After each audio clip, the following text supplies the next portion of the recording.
Hello, everyone, and welcome to the EcoHack-a-Business conference. This is the very first EcoHack-a-Business, and I'm very happy to be here with you today and very happy to be hosting it with EY Canada. My name is Emily Farjou. I'm the Earth Day Canada project manager for the program, and I will be your host and moderator for the conference. Before diving further into today's program, I wanted to take a moment to acknowledge that the land I'm joining from, Toronto, is the traditional territory of many nations, including the Mississaugas of the Credit, the Anishinaabe, the Chippewa, the Haudenosaunee, and the Wendat peoples, and is now home to many diverse First Nations, Inuit, and Métis peoples. I also acknowledge that Toronto is covered by Treaty 13 with the Mississaugas of the Credit. Today's panel, gathered for the EY Canada conference, will address the theme Sustainable Office Spaces and will discuss the culture of sustainability in the office and behavior change, as well as the role of furniture in the office space. The conference kicks off a 14-hour training for some EY Canada employees, as well as some OMERS employees, one of EY Canada's clients. Together, they will dive further on the topic, look at the adoption of new and existing sustainable practices in the office, and where further action with more impact can be taken. The findings of the training will be available on the Earth Day Canada website at a later date, and we will notify you when they are available. For more information on the EcoHack-a-Business program and on our other programs supporting businesses towards sustainability, please visit the Earth Day Canada website. Links will be posted in the chat shortly. Before starting the first presentation, I would like to welcome to the virtual stage Kent Kaufield, Chief Sustainability Officer and ESG Markets Leader of EY Canada, for some opening remarks. As the ESG Markets Leader and Chief Sustainability Officer for EY Canada, Kent is responsible for leading the firm's ESG and sustainability strategy. In addition to driving the development of internal sustainability policies and programs, Kent helps companies develop and drive comprehensive ESG strategies, identify emerging opportunities, and adopt innovations and technologies to create long-term value and realize sustainable growth in a rapidly evolving market. Kent's 25+ years with EY has spanned some of Canada's biggest and most important markets, where he has built teams, solutions, and relationships with business leaders. Most recently, Kent led the Canadian energy practice, working alongside Canada's energy sector to help businesses plan and execute their energy transitions. The floor is yours, Kent. Emily, thank you very much. Hello, everyone, and welcome to today's conference. We're so excited to have the opportunity to be here with you today. Before I get started, I want to say thank you and express my appreciation to Earth Day Canada, who made this event come together. And I'd also like to welcome and acknowledge our friends from OMERS, who will be participating in the EcoHack-a-Business initiative with us. EY Canada is so excited to be partnering with Earth Day Canada as part of this initiative, really enabling and driving the discussions around environmental issues affecting businesses. Today's event and the subsequent online practical training will help employees find original solutions, innovative solutions to the environmental challenges that all organizations face. This initiative aligns really well with our Eco Innovator Network here at EY, where we have over 3,100 members in 45 countries. And these EY employees use smart thinking and smart technology to help us solve environmental problems. Businesses are in a unique position to make real strides in a fight for a more sustainable future and may face public sector challenges. The EcoHack-a-Business initiative is designed to strengthen links between actors and innovators who can support their own organization in its ecological transition. For the first edition of EcoHack-a-Business, EY Canada has chosen to focus on the issue of sustainable office spaces, something that I'm really passionate about as a former office managing partner. The challenge question we will be looking for addressing is, How might we ensure the new and exciting sustainable practices are adopted in the office to help attract and retain employees? And along the way, make their day more enjoyable, an environment that they like to work in and they're proud to work in. Outside of our own homes, the office is a space where we spend most of our time. As such, it is a space where individuals can have a significant impact when it comes to environmental stewardship. Corporate initiatives may have already been created to reduce the impact on the environment in our office, but challenges may be faced when it comes to the implementation or engagement. EcoHack-a-Business will give EY and OMERS the opportunity to fully drive these subjects and dive into these subjects and work on solutions to help tackle them. Our employees are looking forward to the topic and discussing it with experts to create real and viable and new solutions to address these questions. I know our employees are looking forward to discussing and working with experts to create the solutions as well. I hope you're all as excited as I am and as we all are. And with that, I really look forward to hearing what comes of these sessions, challenging us on the status quo, and really driving a change in our office. Once again, a very warm welcome to you all and best of luck. Emily, back to you. Thank you, Kent. Thank you for these great opening remarks. We're also looking forward to the outcomes of the training, and we'll definitely get back to that later. All right, it is now time to welcome our main speakers to the stage, and to let you know as well that if you have any questions for them, you can enter them in the Q&A functionality of the webinar.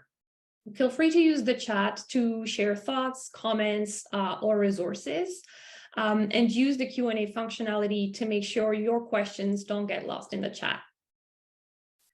Without further ado, I'd like now to introduce our first speaker, Tova Davidson, Executive Director of Sustainable Waterloo Region. Tova leads Sustainable Waterloo Region under the Board of Directors and is responsible for developing its strategic direction, supporting team members, and building key relationships throughout Waterloo Region. She brings her experience in public relations and communications to creatively approach sustainability opportunities. Paired with her business background, Tova is uniquely qualified to collaborate with organizations in Waterloo Region to help drive change locally and provincially. A former recipient of the City of Guelph Mayor's Award of Excellence and member of the Guelph's Mercury's Top 40 Under 40, Tova always leads by example while inspiring others to do the same. Welcome, Tova. Thanks so much, Emily, and I'm so happy to be here. Hello, everybody. I'm going to share my screen and hopefully this will go smoothly, and we will get started. It's actually a really great opportunity to speak today because Sustainable Waterloo Region, and I'll just call us SWR, is actually partnered closely with our local EY or offices and co-located. So I believe you can see my slides now, and I will get started. Looking forward to seeing your questions as well, so please don't hold back. I love that part of any presentation.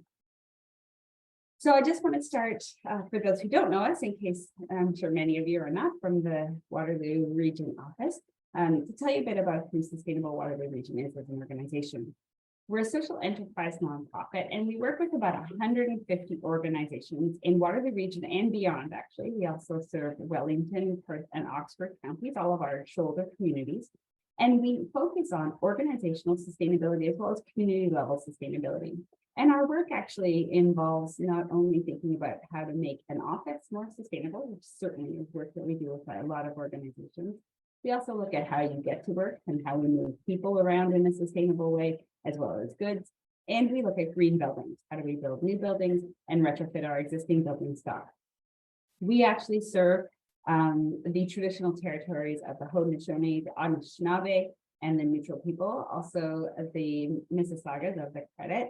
And we believe that the work that we do is well aligned and braided together purposefully with the Dish with One Spoon covenant, which is essential to this area, with the idea that you only take what you need, you leave for others, and you leave that bowl clean for future generations.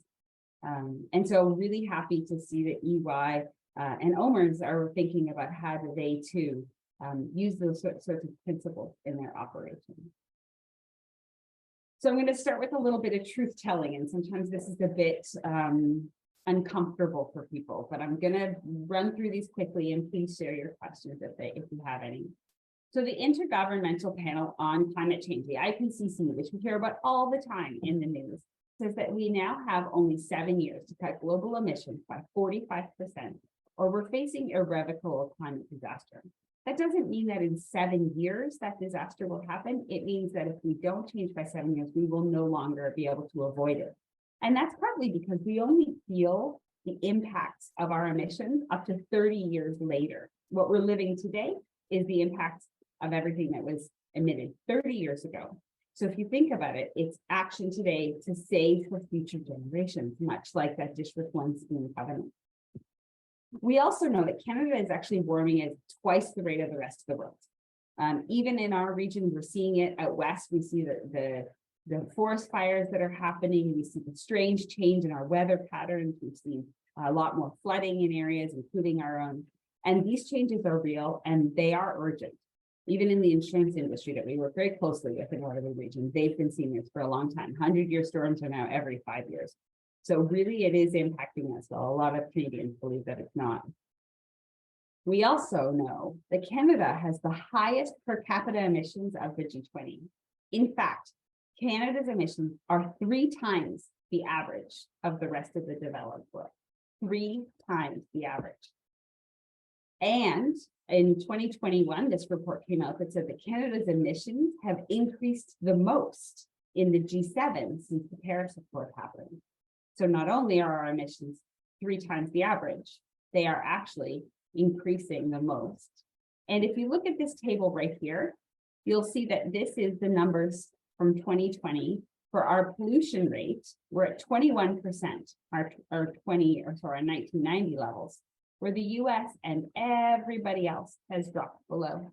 We're the only nation still emitting above our 1990 levels and the only one that has increased.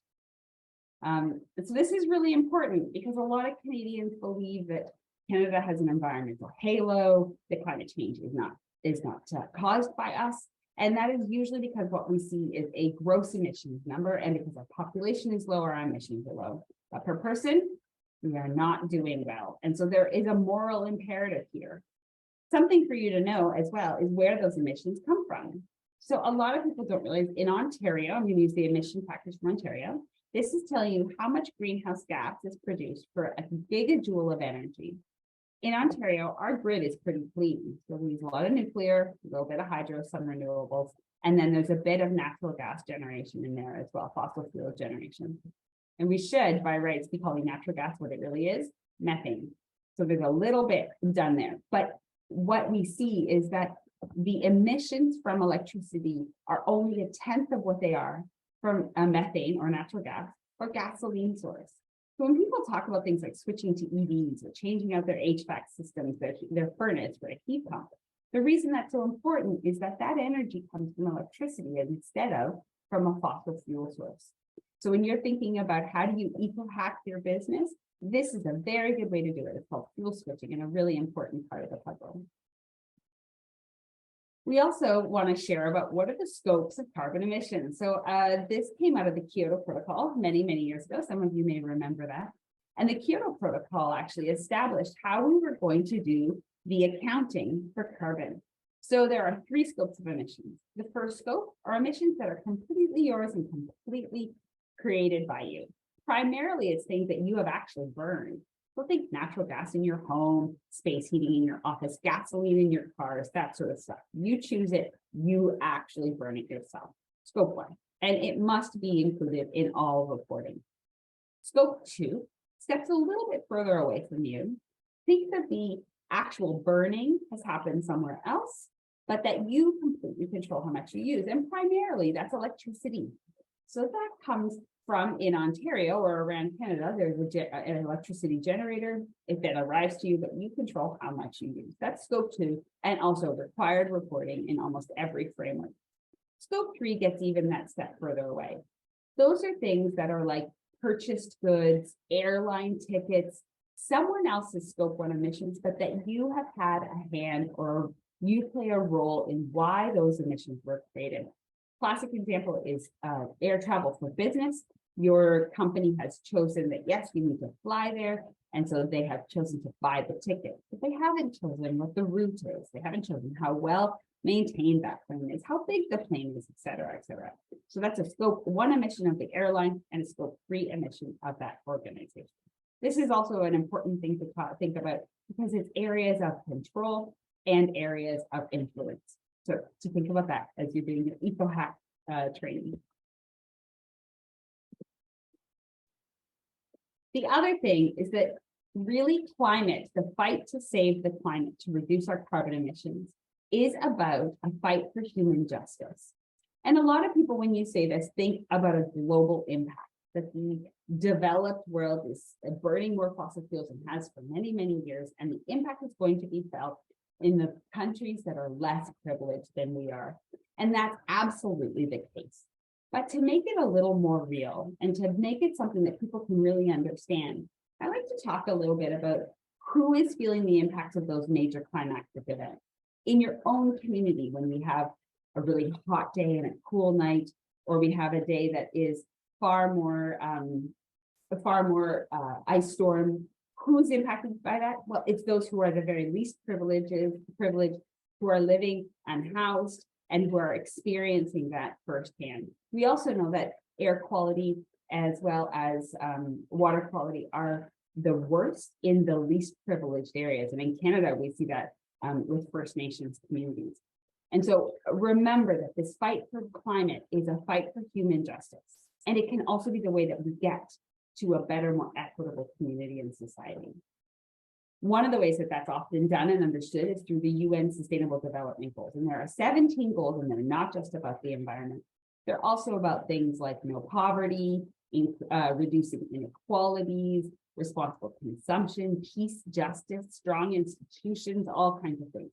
And the 17th goal, which is my favorite, says that you cannot accomplish any of these other 16 goals if you don't move the needle on all of them. We will never eliminate hunger if we don't deal with climate. We can't have gender equality and sustainable cities and communities. The two go hand in hand. These things all work together. So keep that in mind when you're thinking about the kind of work that should be done. Next, I want to just talk very quickly about what is net zero. Net zero is a way of thinking about a business's total footprint. If you think about the total emissions that you have, and then you think about offsetting those emissions can be completely offset by buying into some other kind of a program. So what we need to do is to think about reducing the carbon emissions so that you need to offset less. So you'll hear companies regularly talk about setting a net zero target. This is what they mean. It doesn't mean that they're emitting less. It doesn't mean that they're changing how they act necessarily, just to keep that in mind. Next to this is the idea of how do you get to net zero? And there is a path that you can take. You have to start with understanding your footprint and your risk exposure, because there is big climate risk exposure now. Second, you have to really be embracing sustainability at the executive and board levels. And this is something that EY Canada has done a very good job at, bringing it right into your strategy.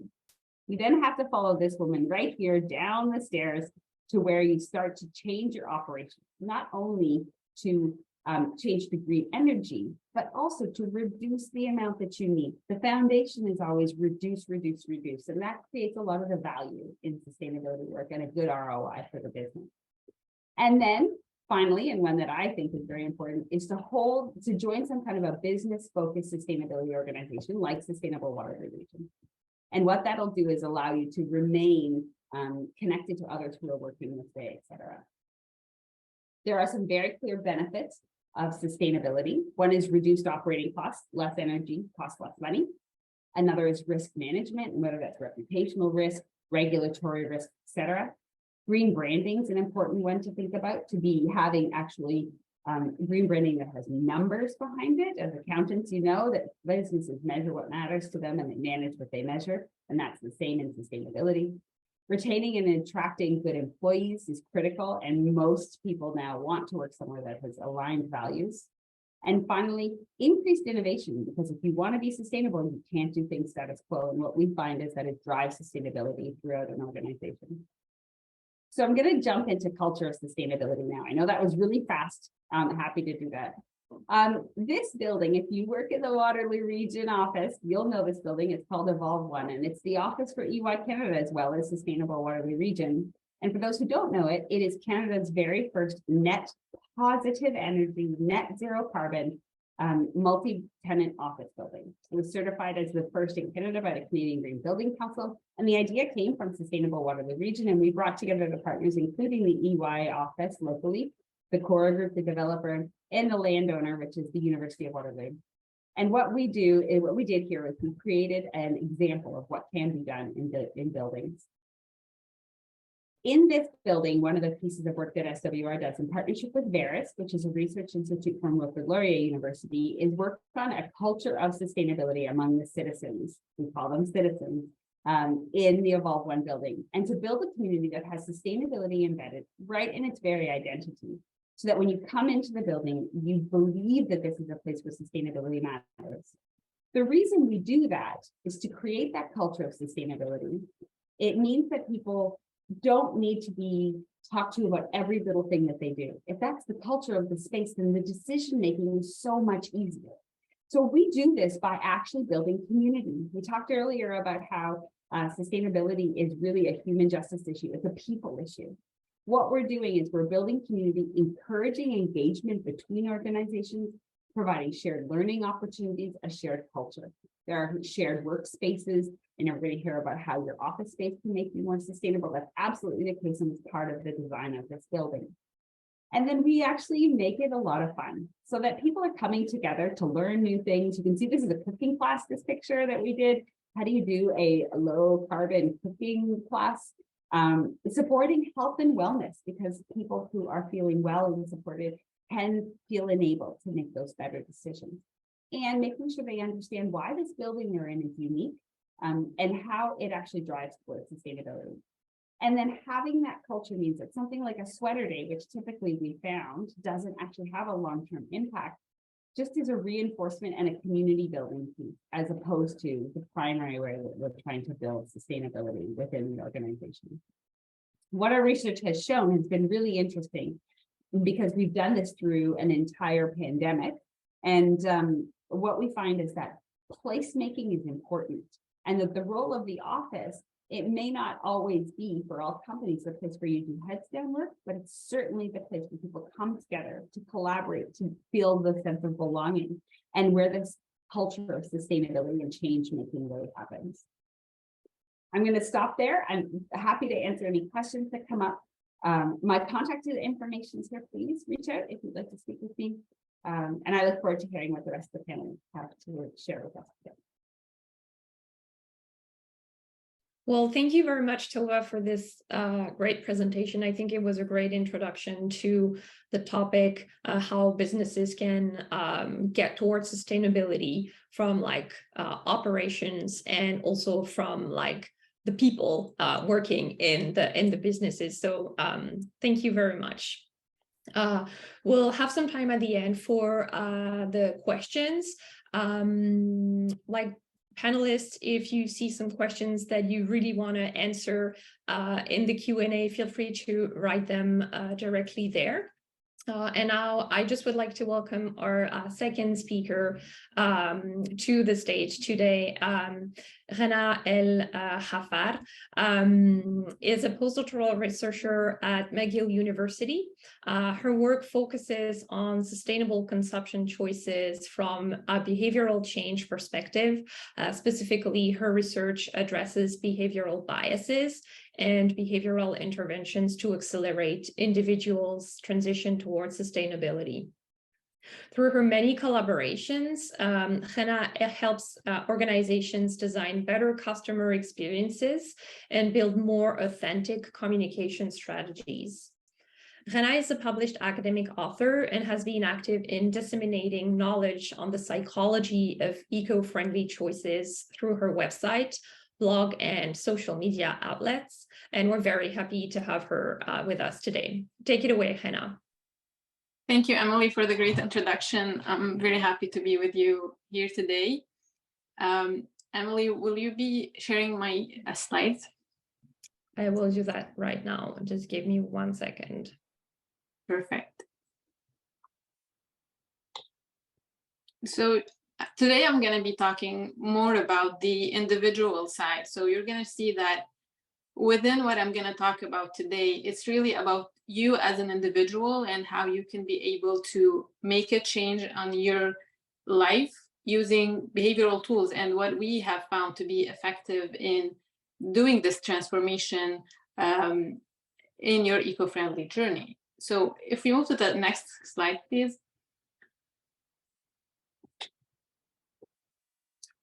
So I always love to start with this. I'm not here to guilt you into action. This is not my goal today. I'm not here to convince you about climate change, and I'm not here to discuss the relevance of individual action. Today, I'm here to talk about how we can understand our behaviors as individuals, how we react to climate change as human beings, and how we can use the behavioral tools and the knowledge that we know to overcome inaction in the area of eco-friendly living. So if we move to the next slide, please. So today I'm going to try to demystify inaction, why we always say that we want to contribute to resolve climate change and we want to contribute and make small changes in our lives, but we never, or we sometimes fail to translate these intentions into actual actions. I'm going to try to demystify this, and I'm also going to try to provide tools so that you can be able to overcome this inaction. So next slide, please. So we're going to start with talking about situations that are recurrent with your lives, and we're going to see how these situations would have different reactions from your side. Then I'm going to give you 3 tools, or like 3 areas of reflection for you to try to implement action, and then we can discuss it. I think we're going to discuss in the chat or like Q&A. Okay, next. I wanted to introduce myself a little bit, but I think Emily did a great job, so we're going to skip that slide. We're going to go to the next one.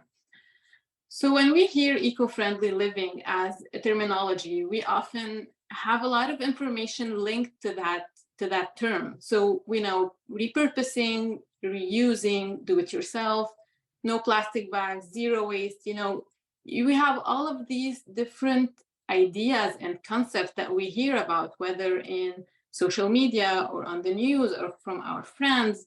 So we know there's a lot of things and there's a lot of actions that we can actually do, but this overload of information actually does the contrary of what it's intended to do. Instead of having a lot of ideas, you know, to try to contribute, we feel kind of frustrated. So in the next slide, you can see that this overload of information. Can you please go to the next slide?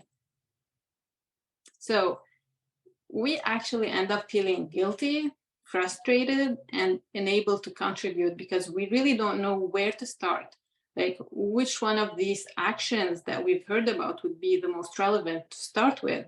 So this is what would lead to inaction.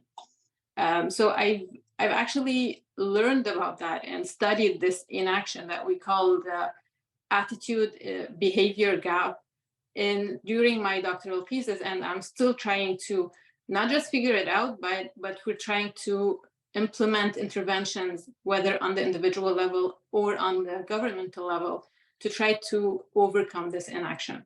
So next slide, please. Let's start with the very first reflection, the situations that we are facing every day and how these situations actually get us to fall into behavioral biases. Next, please. So first of all, what I just talked about is information overload. We hear about all of these different informations. We have all of these influencers online that they might let it look as if eco-friendly living is something easy or that it comes just overnight. Well, it's not true. And when we do think about it and we see all of this information and we don't know how to get there, this could lead us to the first behavioral bias, that is putting all of the environmental and sustainable issues in one bubble and just rejecting the cause altogether, because first, we don't know how to get there, and second, this is really like overwhelming. So next slide, please. The second thing, and I think we all relate to that, lack of time. We're most of the time, like, we're stuck between our work, our families, and a lot of other engagement. We just want to rest. So we always don't know if we have enough time to do this eco-friendly behavior. We want to switch, for example, to a new brand of shampoo or a new brand of any kind of product, or maybe try to make some changes to the food that we make, so that it's more sustainable. We feel like that we don't have enough time to undertake this kind of change, so we fall into the second behavioral bias, which is procrastination. We'll say, when I have time, I will do that. And so this is the second thing that I think we can all relate to. Next, please.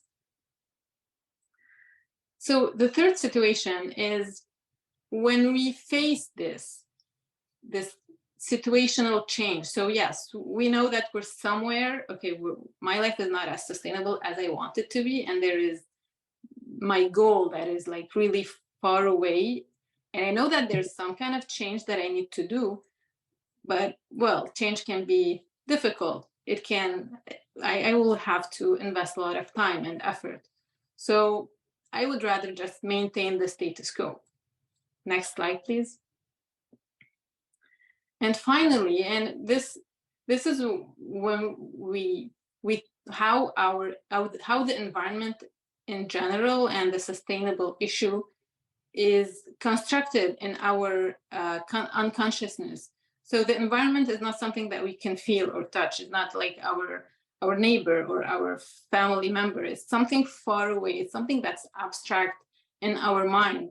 So just knowing that within our head it is an abstract matter would lead to forgetting it, not prioritizing it, and always putting something that we can actually see the consequences right away as a priority to the environment. So that is the fourth behavioral bias.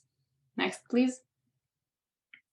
So what are these behavioral biases that I'm talking about? A behavioral bias is basically a human reaction that is intuitive, emotional, irrational. It's not really, we haven't really thought about it. It's just like, it's a normal reaction that we can have in certain situations, and that would often lead to suboptimal decisions. So as we saw earlier, we don't have enough time, so we're just procrastinate, even though we know that if we do it right now, we will have more impact, and we will be more happy, and we will be more comfortable with ourselves. So these are the behavioral biases. So this is like the first part of my presentation. And in the second part, I'd like to discuss tools that would help us understand why there is these behavioral biases and why and how we can overcome them. So if we move to the next slide, please. How to overcome these biases. Next, please. Okay, so there are three main things that I'm going to talk about. First of all, I'm going to try to explain to you why we have these reactions, how our mind works when it comes to sustainability and to consumption choices. And the second thing that I'm going to try to talk about is the first thing to overcome these biases is changing our perceptions. And then we can move to taking action. So next slide, please.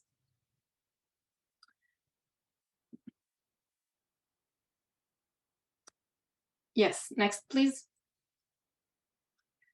So I don't know how many of you are familiar with this idea of system 1 and system 2 in thinking, so or in reacting or making decisions.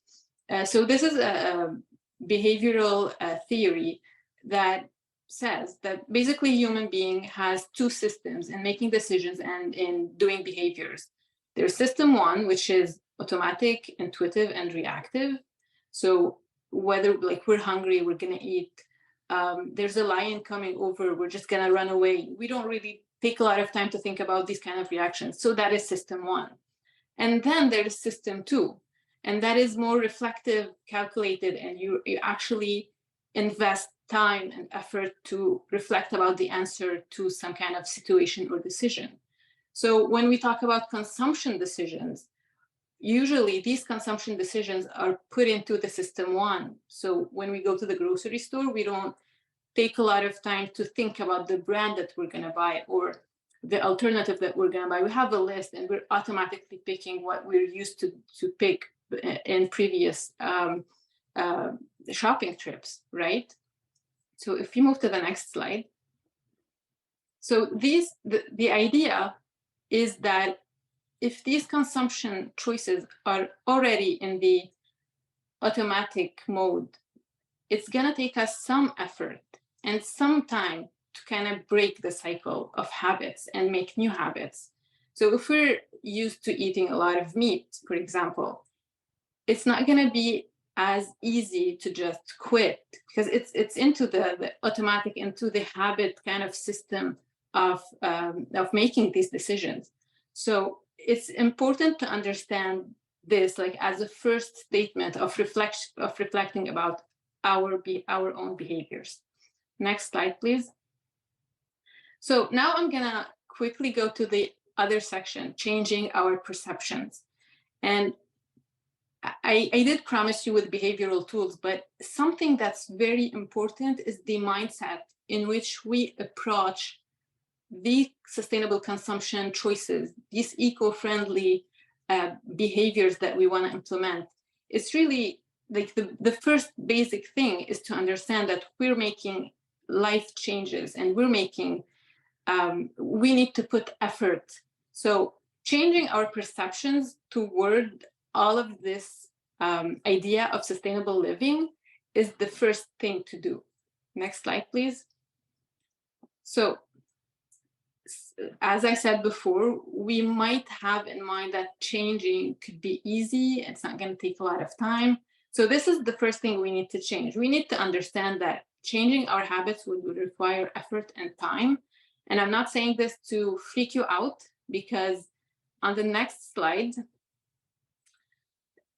we should know that this effort is only temporary. So moving from system one to system two as a first step. So I'm giving you like an example of a banana. Let's say you want to stop purchasing bananas that are, the conventional sort of bananas, and you're going to start looking for a brand that is organic or equitable, the fair trade. So the very first step is going to take a lot of time, and it's going to take a lot of thinking and learning and all of that together. But this is going to be only temporary. Once you've done the research and you've found your new brand, you're going to go back to the system one, and it's going to be automatically getting the same product over and over. So don't freak out about the time and effort you're going to put into. It's only going to be temporary. Next, please. And finally, and this is something that is crucially important, is that the transformation is going to be gradual. So don't expect to change overnight. Don't expect to be like one of these influencers. I have nothing against them. They give you a lot of great ideas, and I follow a lot of green or eco-friendly influencers. But you should understand that they didn't get here overnight. It took some time, and it's going to happen gradually for you too. So next, please. So we're going to skip and go back to the very last section of my presentation. Next slide, please. To actually taking action. And I think like most people would be waiting for this, like, what are these actions, these behavioral tools that you're promising to tell us? So let's dive into it. Next slide, please. So the very first thing is to organize your thoughts. And this might not seem like an action, but basically, as I said before, we have a lot of information overload and we don't know where to start. So the first step, and this is actually an action, is to organize your train of thoughts.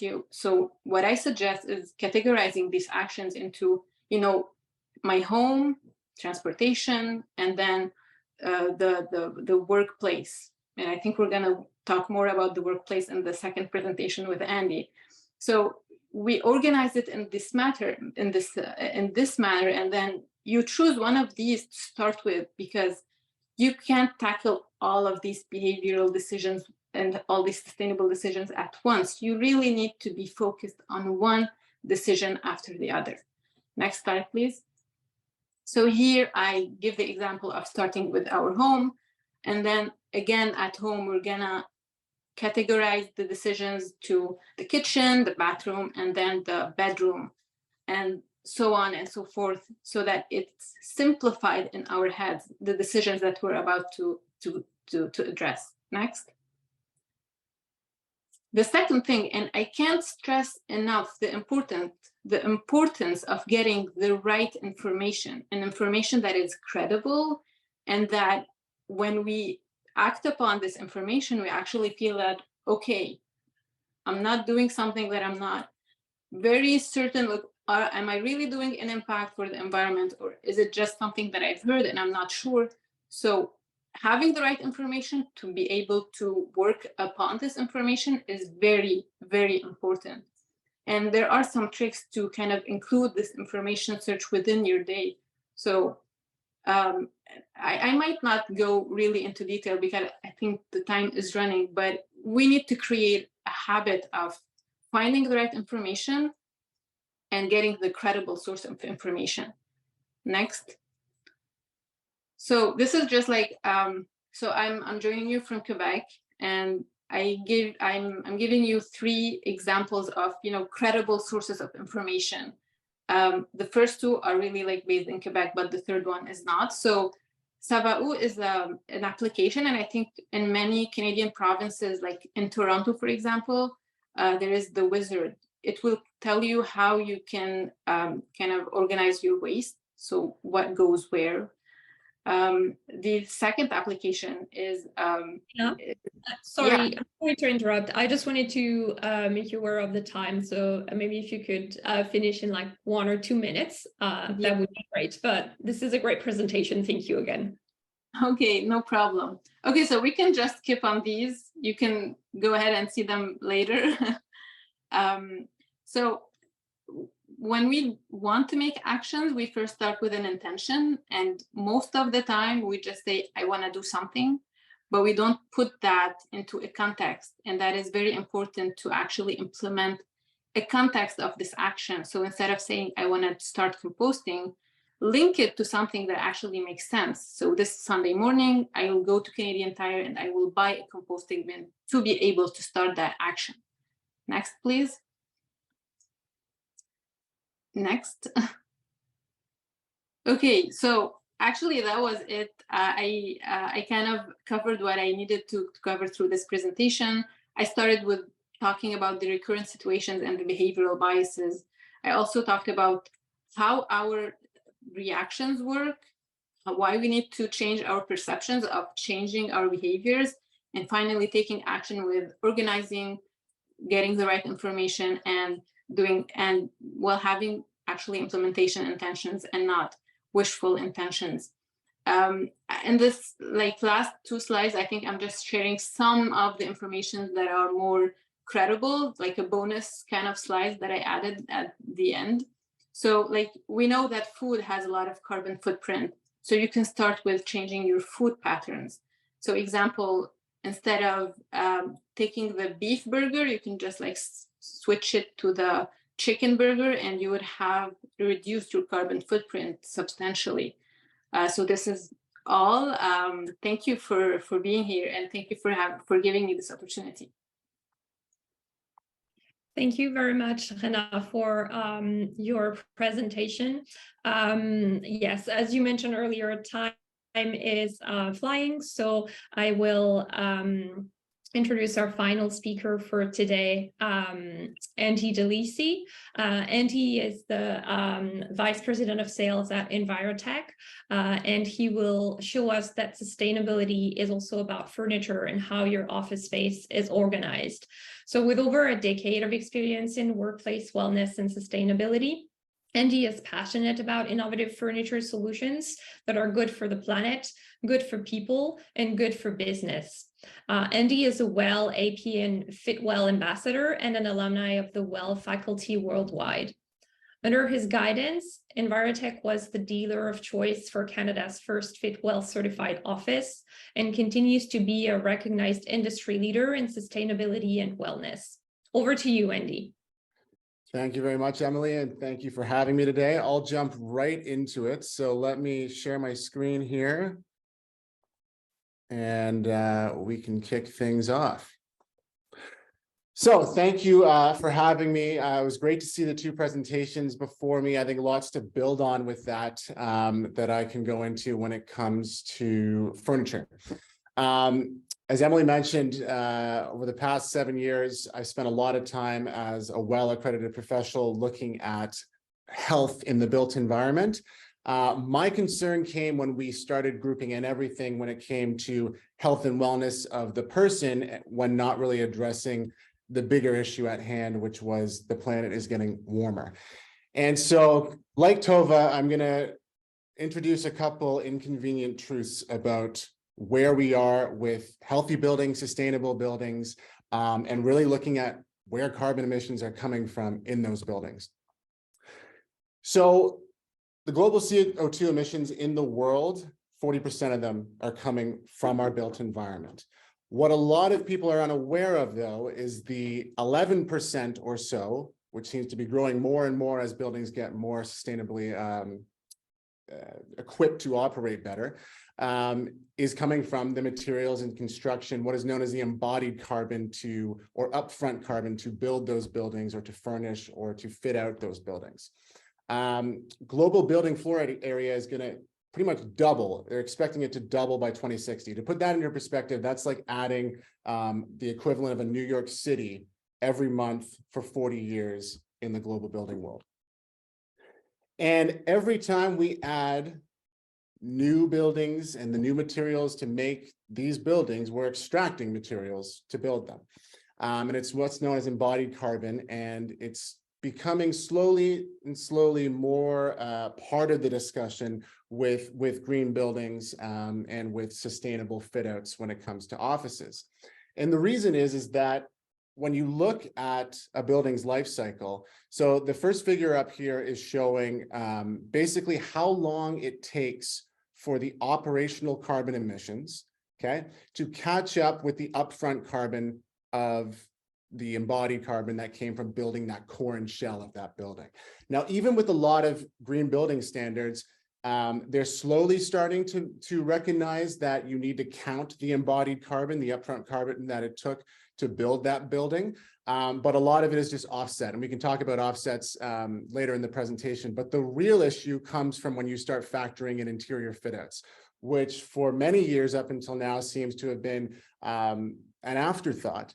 And with a lot of green building standards, they're not even calculating or looking at the impact of interior fit outs. But when you do factor in interior fit outs, that's putting in new flooring, new walls, and new furniture primarily.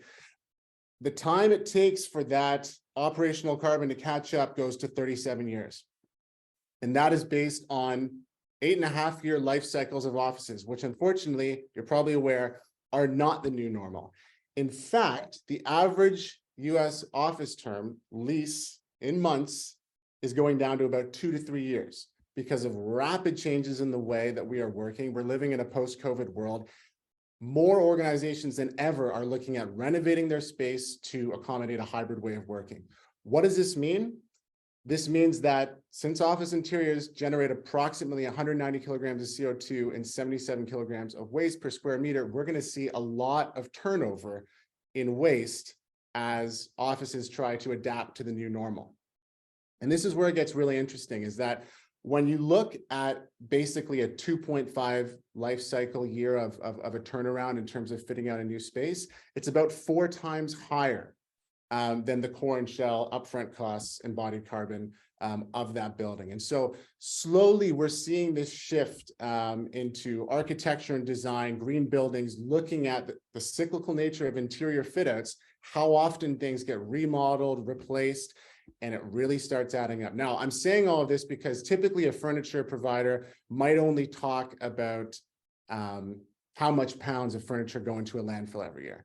Yes, it's millions and millions of tons, approximately 12 million tons. But that's not addressing the real problem at hand, which is how quickly we're essentially getting rid of the old and replacing it with the new every single year in our office buildings. So just to talk about offsets, for example, so this is based on a 30-story building. Every year, it'll basically in tenant fit outs will generate approximately 3,420 tons of CO2 every single year. To put that in perspective, that's about 342,000 mature trees to offset the embodied emissions of that interior fit out every single year. Do I think offsets can help here? Maybe we'll open that up to some discussion at the end, but I don't think it's going to solve the issue. Because every time that we replace office furniture or build a new office building and fit it out with new furniture, this is what's happening behind the scenes. We're extracting raw materials to build that. And if we're replacing that and throwing it out every 2 to 3 years, we're going to end up with some serious problems, because the unfortunate truth is we've been doing this for 25 years. Less than 10% of furniture is used beyond the first office it inhabits. Less than 10%. Now, the inconvenient truth is that as we start to understand where the embodied greenhouse gas emissions in buildings are coming from, we're going to realize that to have a meaningful impact on lowering carbon emissions in an interior fit out, a significant portion of furniture needs to be refurbished, remanufactured, or certified pre-owned. And that leads to what we do here at Envirotech. So we know the challenge and we know the amount of waste every single year that we see across North America of office buildings throwing out the old because it's the wrong finish, because it's the wrong configuration, because of a million other different things, and buying new under the assumption that the new has a number of different green product certifications that they think essentially makes that product sustainable. But the truth is that when you're looking at reuse compared to new, savings for remanufactured products can be about 70 to 90%. That was a study done by the National Renewable Energy Laboratory. Cradle to Cradle found that using pre-owned furniture can reduce the environmental impact by almost 50%. And more studies are coming to look at how reuse at scale can help organizations decarbonize their workspace. So that is exactly what we do at Envirotech. We partner with large organizations and small organizations to decarbonize their entire office portfolio while saving them thousands on premium quality office furniture. So how do we do it? There's all different types of furniture dealerships across North America, and they typically sell brand new product. They get a floor plan like this. It's a typical floor plan for a client of ours, actually. And what they would do is they'd specify all brand new product from brand new manufacturers, Steelcase, Herman Miller, Hayworth, list goes on and on. What we do is we look at this as an opportunity of not just maximizing our clients' existing assets through remanufacturing products, whether it's workstations, task chairs, or storage, or reupholstering ancillary and lounge pieces, but we also have one of the largest inventories of certified pre-owned products that we integrate throughout the space. So on average, our projects are 50 to 60% or sometimes more remanufactured, certified pre-owned, and the savings are significant. It's about 30 to 40% savings compared to new. And my background, I came from actually the paper industry before working in this in the furniture world. And, I worked in sustainability for a long time. It was always you had to pay a premium if you wanted the responsible, eco-friendly solution, 30% more, 40% more. This was one of the first opportunities where I saw that you could make that transition while actually saving money on grade A product from a Herman Miller, from a Steelcase, from a Hayworth. So it seems like it's a no-brainer. So why isn't everyone using remanufactured office furniture? I'll tell you why. There's certain common objections that typically come up before they truly can understand what we do as a whole. Maybe it's going to have wear and tear, or it might not meet the standards set by interior designers, right? You have a brand new building. Sometimes it's hard for clients to say, well, I just invested this much in this lease. I want the brand new, shiny new product, right? Remanufactured, what does that mean? Certified pre-owned, what does that mean? We'll talk about that in a second. Or maybe it's warranty concerns, where they go, we don't want to be stuck with a product that breaks on us in 2 to 3 years. Or maybe it's, I'm doing 100,000 square feet, or, you know, a very large project. How do I know it's going to be available? How do I know it's going to be available in the same finish or consistency throughout? Maybe it's time consuming. Or maybe what happens a lot of the times is that it's perceived as less prestigious or lower quality from clients, affecting either that client or the designer or the project's reputation. Here's what it is in reality. In reality, our products are rebuilt to like new condition. Remanufacturing, we are actually rebuilding products in our 80,000 square foot facility just outside of the Waterloo area, actually, in Mississauga. And we rebuild products so that we can certify them and warranty them like new. Our remanufactured workstations come with a lifetime warranty. Our seating comes with an OEM standard 10-year warranty. All of our products are restored to like new, because we believe that's the way that we have to move this industry beyond this idea of just simply used office furniture. We specialize in remanufacturing products so we can offer custom finishes, fabrics, and configurations for a wide range of products. We are also expert at sourcing and specifying types of products because we work across North America. So we know where certain inventories are when clients engage us on their projects. We essentially try to replace as much as possible from an existing product that's already out there, so that the amount of new that needs to be specified is minimal. And I do believe that every single project moving forward, especially as we transition to a new office, has the opportunity to accelerate this movement into a circular economy. We're all talking about it. We're talking about net zero. We're talking about these things, but we're really not looking at the big picture in some ways. And I think that decarbonizing the built environment, both with operational and embodied carbon, is going to be a crucial step. As Tova said, we've got 7 years, right? It's going to be a crucial step to look at everything as a whole, and really determine what types of actions are going to make the most impact overall. So as Emily mentioned, we were actually engaged to be the provider of furniture for Canada's first Fitwall office. This is all remanufactured product throughout their space. Most recently, this past year, the region of Halton in this area mandated that remanufactured workstations had to be used on their project. It was the largest remanufactured workstation project ever in Canada. Over 1,100 remanufactured workstations made to order. So all built like new, lifetime warranty, your choice of fabric, finish. It was a really exciting project that we hope to see through more municipalities in the coming years. And a Waterloo example as well, we actually rebuilt with Fair Marketplace this past year, just to give you a sense of what the product and what the solutions look like.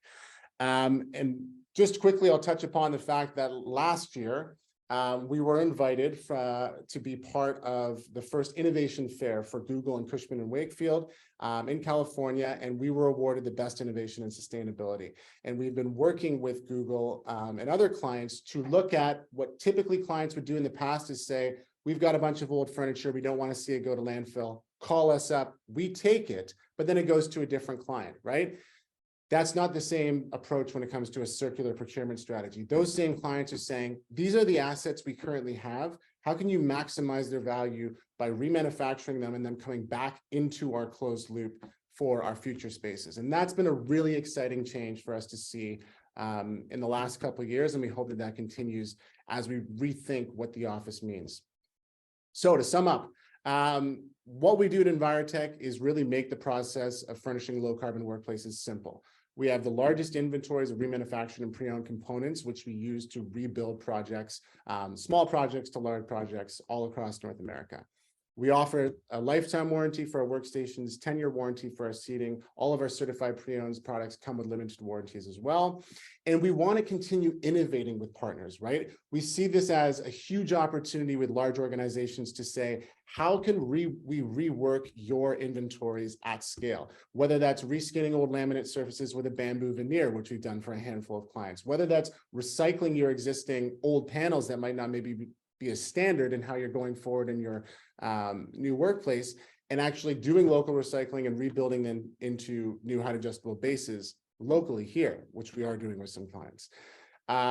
So it's a really exciting time to really, I think, reinvent the way that we've done things in the past, because the time is now. The time is now to think about innovating our offices and not going back to business as usual, both in hybrid scenarios, but both in the way, or as well in the way that we furnish them. So I'd love to answer any questions if anyone has any, but thank you again for taking the time to invite me. And if you want to check us out online, please do. Awesome. Well, thank you very much, Andy, for your presentation. As I put in the chat a little bit earlier, it's already 1 p.m., which was our time for the conference.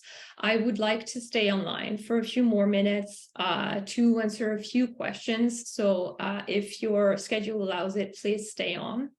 And yes, I will ask all the speakers to turn on their camera now.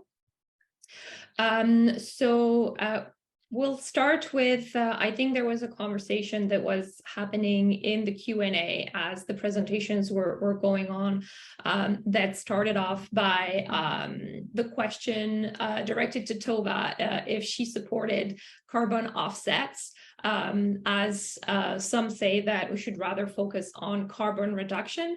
She did answer the question in writing, but I felt like it was a good question to answer live. So Tova, if you would like to get back to that.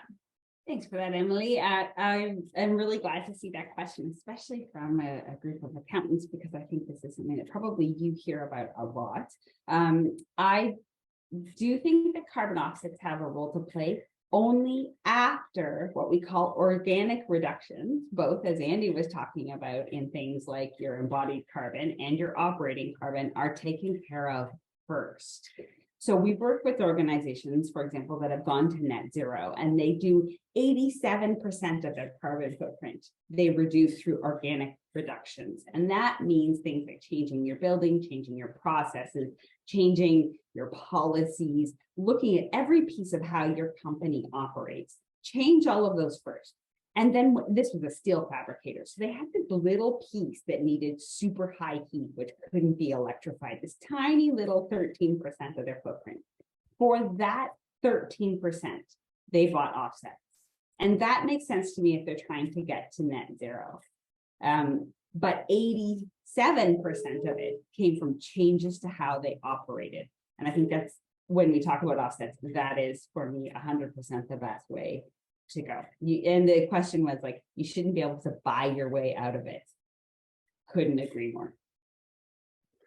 Can I add on that as well? Because I agree. The notion of them makes total sense, right? In the sense that once you've done, in theory, once you've done everything you can to reduce your impact, you want to offset the rest to usually what is get a status of net zero or net positive, right? That's usually what you're doing is you're offsetting it so that down the road, if those offsets stay in place, if those forests don't burn down, which has happened multiple times, right? Then it all maybe would work out and you'd offset that impact. The problem is though, is that it's the terminology of thinking that we're at net zero when we're not. And there's products now that are coming out, furniture products in particular, that are offsetting everything with the hope that everything goes to plan and saying that they're net zero. And what will happen is that you'll get a complacency of people purchasing product or going in spaces and saying that, well, I guess we're there. I guess we've done it. If everything is net zero now, perfect. That's my problem with carbon offsets, is that it's the terminology that comes with them that makes people complacent and not changing their actual practices in the long run.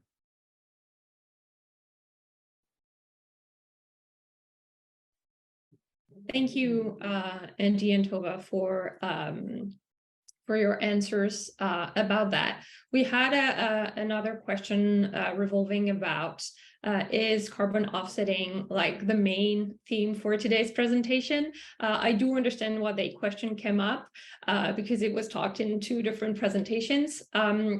It's not the main focus though.